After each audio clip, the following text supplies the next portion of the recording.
Welcome everybody to this episode of CP Conversations. I'm your host, Nicole Luongo. If you have cerebral palsy, then you know we're in the middle of March Madness, and no, I'm not talking about NCAA. March is Cerebral Palsy Awareness Month, and March 25th is National Cerebral Palsy Awareness Day.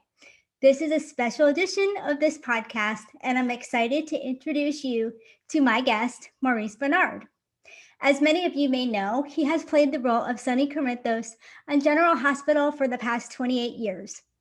Diagnosed with bipolar disorder at 22, Maurice has been a longtime advocate for people affected by mental illness. He is a two-time Daytime Emmy winner, a New York Times bestselling author, and a National Alliance on Mental Health Visionary Award Honoree.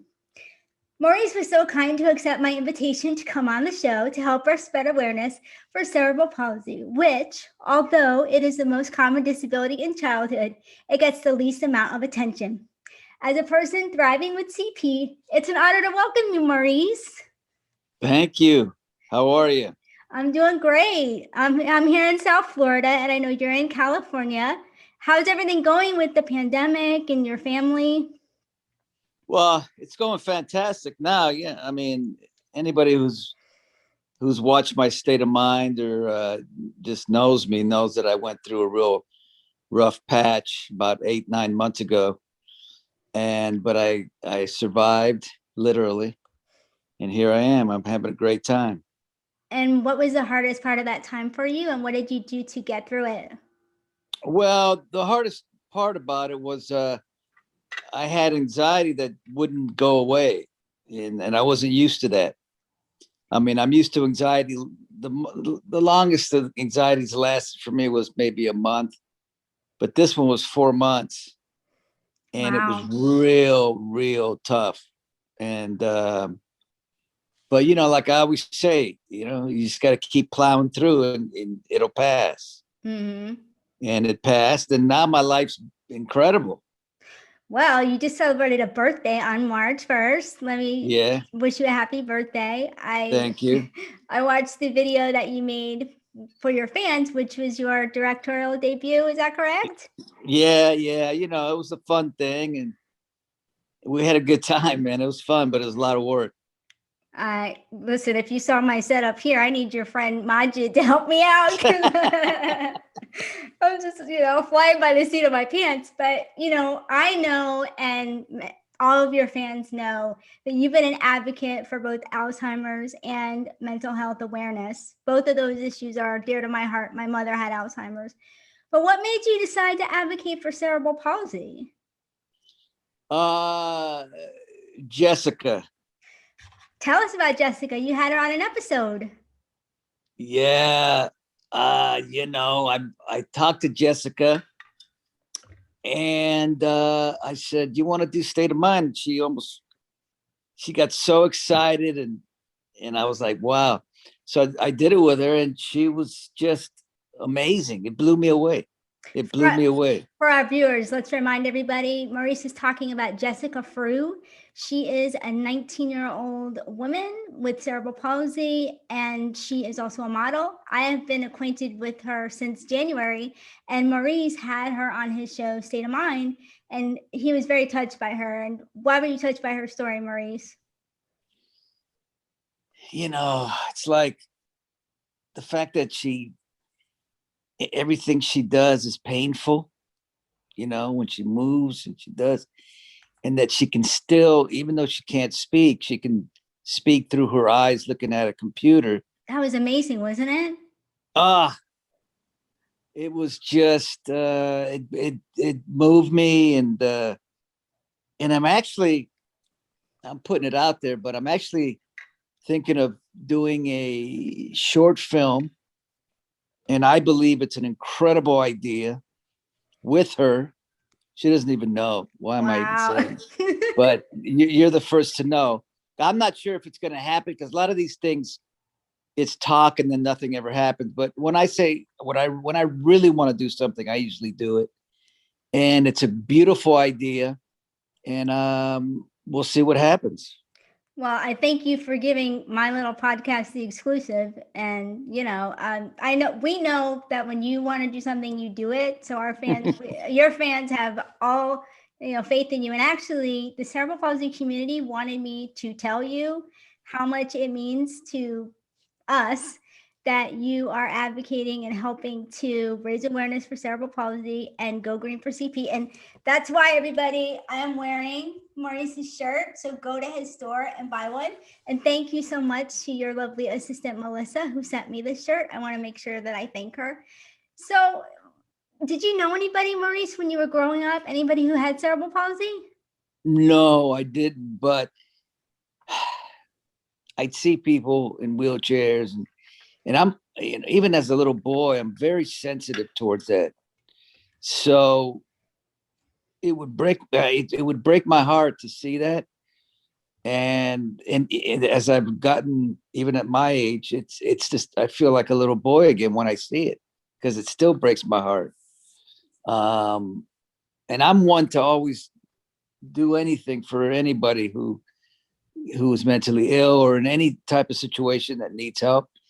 That's kind of what I've been doing for the last 30 years or more. Just in addition to being all the things I listed in, what I didn't have enough time to tell everybody everything that you've done. So, Yeah. We'll put that in our show notes. And, you just touched on something that's in my next question, which in your book, Nothing General About It, How Love and Lithium Saved Me On and Off General Hospital, you share a story about how you defended a kid at your school against bullies. Yeah.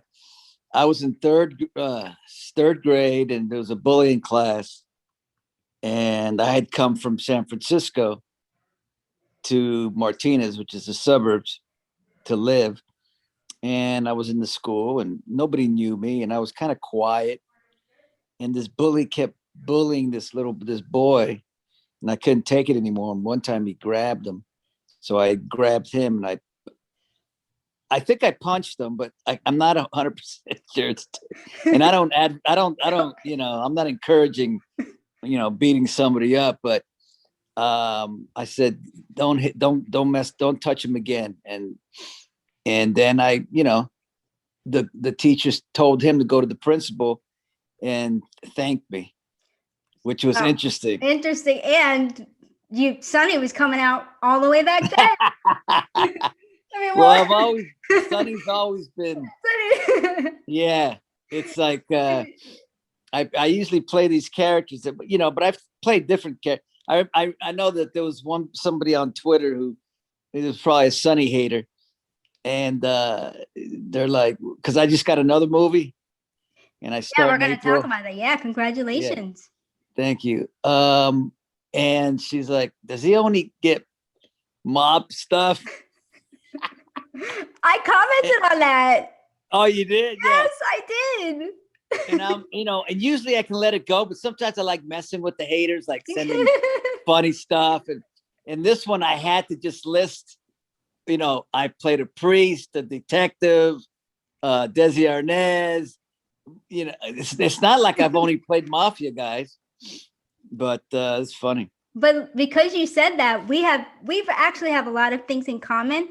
And when you said that you played a priest, one of my uncles was a Franciscan priest, and he died on a mission of mercy in Africa about 6 months before I was born. He was beloved, and I'm named after him.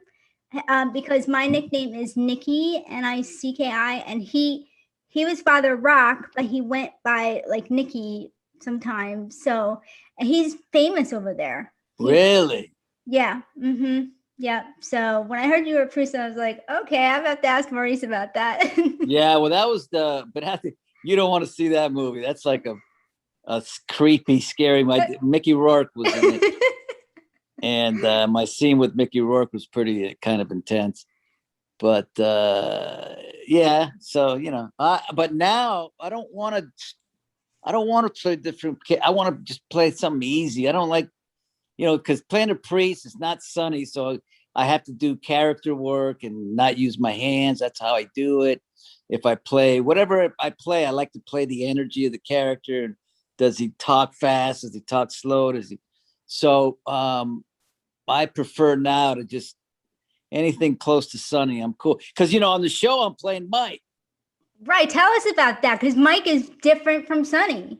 Yeah, it's a very subtle change, but the way I did it differently than Sonny is his energy is calmer, and he's not always judging everything. He's in the moment. He laughs like I would laugh. He doesn't. I haven't put his hands in his pocket a lot because Sonny doesn't do that, and it makes me straight up more. So those are the subtleties that I try to do as Mike, and I'm having a good time playing Mike. And I think it's fun, right? I think it's fun. I know the audience is like, go back to Sonny. We need Sonny. Bring Sonny back. But if you hold out, and in the next couple of weeks, there's a twist, and I'm having a great time playing it. So don't worry, Sonny will be back. Sonny always comes back. No, nobody can take down Sonny. Everybody knows that. Just give him enough time. He'll find his way back, right? He'll be back. Yeah. Exactly. I think I've noticed, because I watched your State of Mind. I watched it yesterday. It's every Sunday, everybody. So you need to subscribe to Maurice's channel and watch and follow him, because I'm very proud of it. You should be. Should be. And I've noticed watching, why don't we tell everybody the mission of State of Mind is a quote by Maurice.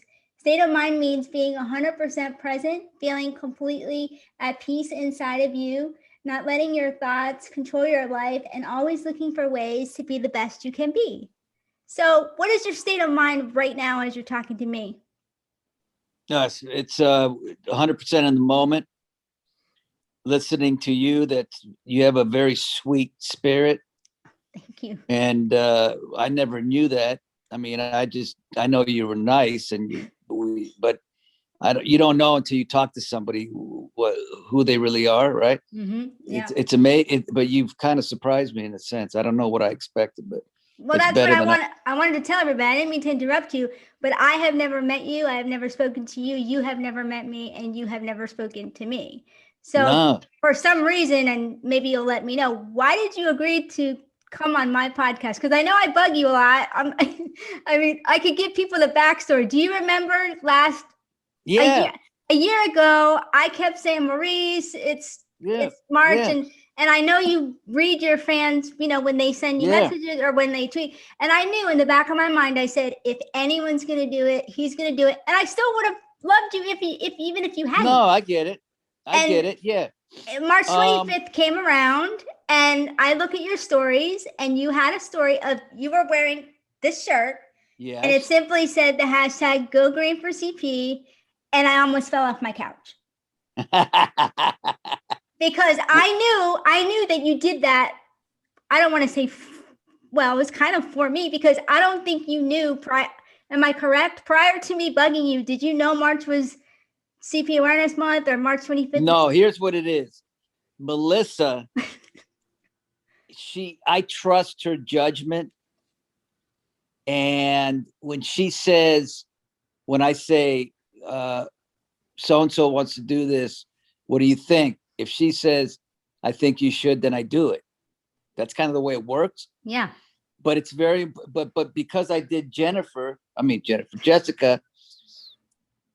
now I've done some research and I want to get more involved in it, right? So then you came along and Melissa said, absolutely, you should do yours. And that's why I'm here. That's kind of the way it works. Yep. But there's a lot that I don't do because Melissa may say, I'm not sure, or whatever. This one's good. This one is maybe not for you, or this, and that's how we work it. But if I had known that you were this sweet, I probably would have done it a long time ago. Don't try to make me cry, because that's gonna come later. I'm gonna try not to make you cry, but trust me, believe me when I tell you if I can get through it about my mother, because that, I need to thank you on behalf of myself and the fans for the Alzheimer's story. But before I get to that, I wanted to point out that I've noticed that you have a lot of empathy for people who feel invisible. Anyone who follows you will see, just look at who you retweet. You retweet your fans, a lot of whom they may say they're going through something. I don't have a gazillion followers. You tweet, you feel people. Yes. And I was wondering, because people with cerebral palsy often feel invisible. And was there ever a time in your life when you didn't feel seen or heard? That's a great question. Yes. Especially early during my first breakdown in the hospital. When you come out of that, out of the manic and you down into the depression, you're feeling small and you feel like no one understands. Now, I had to go through it alone. I didn't have social media. I couldn't get on with someone like me or somebody else and say, I need help. And then somebody would say, you're not alone, and this and that I've been through. And so I had to kind of do it on my own, which is a lot harder. But I know the feeling of feeling like no one's listening. And as an actor who's trying to make it as an actor, you feel that all the time in the beginning, because you have to prove yourself. You have to prove yourself. And even now, let's say now, after everything I've done, it's like, can you pay me, a little more money for this? Or can you do the, or can you, I'm Sonny, and everybody's like, I don't care. They're like, you're new to us. So you haven't been on this set. Exactly. So you're constantly proving yourself, but you know what? You have to get to a point. This is where I think I'm getting to, where it doesn't matter anymore. You are who you are. Yeah. Well, I'm 58 years old. It's taken me this long to kind of, and a lot of that has to do with not caring what other people think. I've always cared what people thought, and it ruins you. It ruins you. Me too. Right? Me too. Yeah, I had to do a lot of work, and I grew up in a dysfunctional family with 6 brothers and 4 sisters. I'm the youngest of 11. Damn. I've never spoken about this. My father was bipolar, undiagnosed. Oh. He was, one minute he's okay, the next minute he's turning the dining room table with all the food on it over. Wow. So I don't really have memories of that because I wasn't born at that time, but I do know that it happened. And even with me, he was one of these people where he just shut you off. Like if you didn't believe or whatever, you know what I'm saying? So, and to see someone like you, where you just seem like a big teddy bear. You are not Sonny. You play Sonny, but you're not Sonny. And I bet you one day I'm going to meet you. I don't know how, but I'm going to meet you. And you're just going to be the sweetest. And because my friend Yvonne actually met you a year ago today at your birthday party with her mom. And she's just so excited for you to, we're hoping you're going to do a book signing after the pandemic is over. I'd love to, with the paperback and the New York Times bestseller on the front. That's right. And before I forget, Maurice, I have the audiobook. And the first and only Audible review I have written to this day is for you. Wow. That I think the audio is cool. That's what I hear. Well, any book that somebody buys, it's always more powerful when the author reads it. But you took it to a whole other level, and knowing the backstory of how difficult it was for you. Yeah. To go through the 5 hours, 6 hours a day. And it was tough. And you're also recounting highly emotional events. Yes. That happened. Plus I have a problem reading. So that's the last thing you wanted to do. I had to focus in and not let anything bother me because the reading was tough. you had to pronounce this word. And can you pronounce that word? Oh, man. Yeah. Especially a lot of the bipolar awards and things like that, that it was just big words. I'm like, oh man. But so you were it was cognizant of that fact. I just used a big word to help to make you feel better. there you go. Condescending. Yeah, whatever that. So I wanted to also ask you about something that you talked to your castmate Donnell Turner yesterday about, which he was incredible, man. Oh, he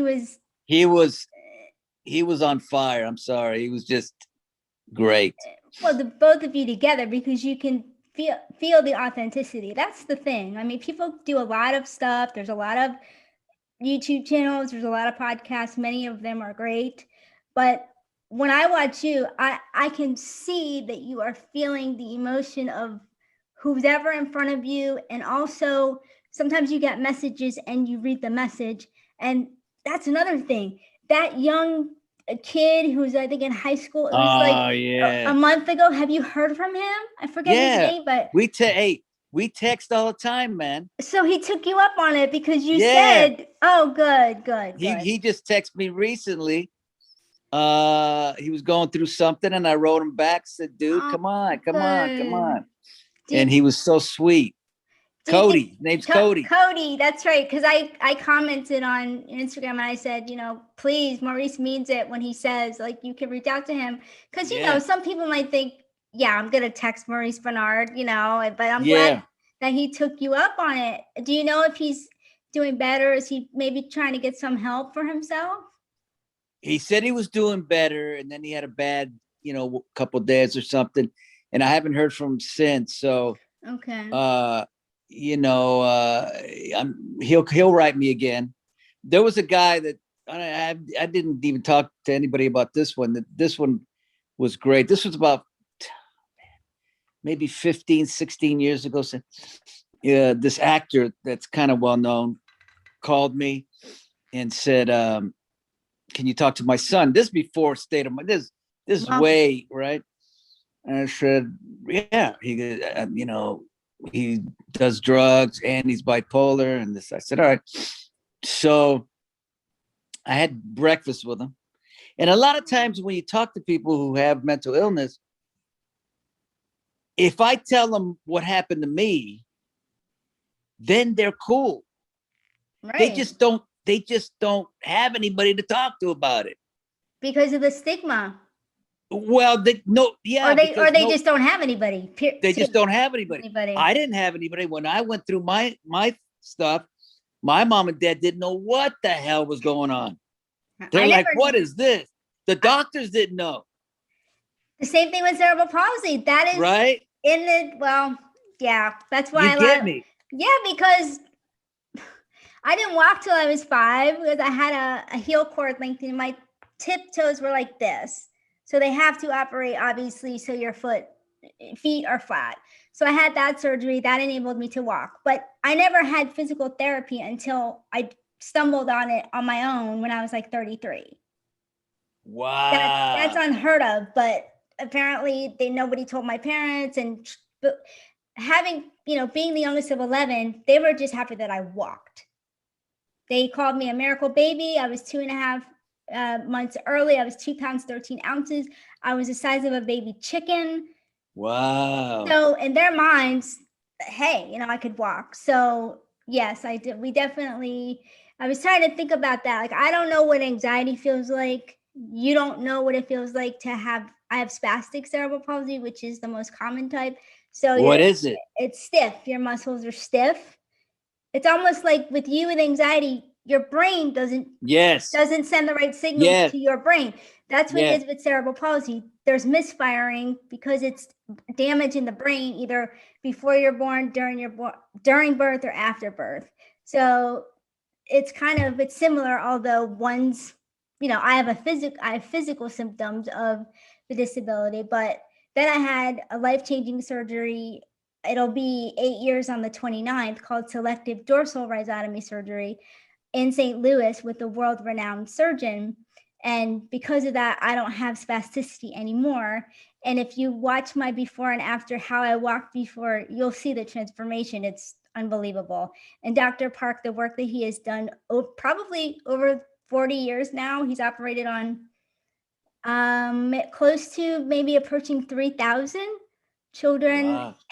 And adults, but from all over the world.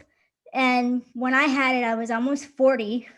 I'll be 48 in June. And at that time, the cutoff date was 40. But Wow. he's had so much great success with adult patients like myself that now the cutoff age is 50. So because of that, I started advocating and started all this. So what are your symptoms now? What are you seem absolutely perfect. Well, thank you. Well, part of that is because my speech was not affected. So because there's a lot of different things that happen with CP that nobody tells you. I don't really know myself because the doctors don't. It's crazy, like you were saying. Some people, they have difficulty swallowing.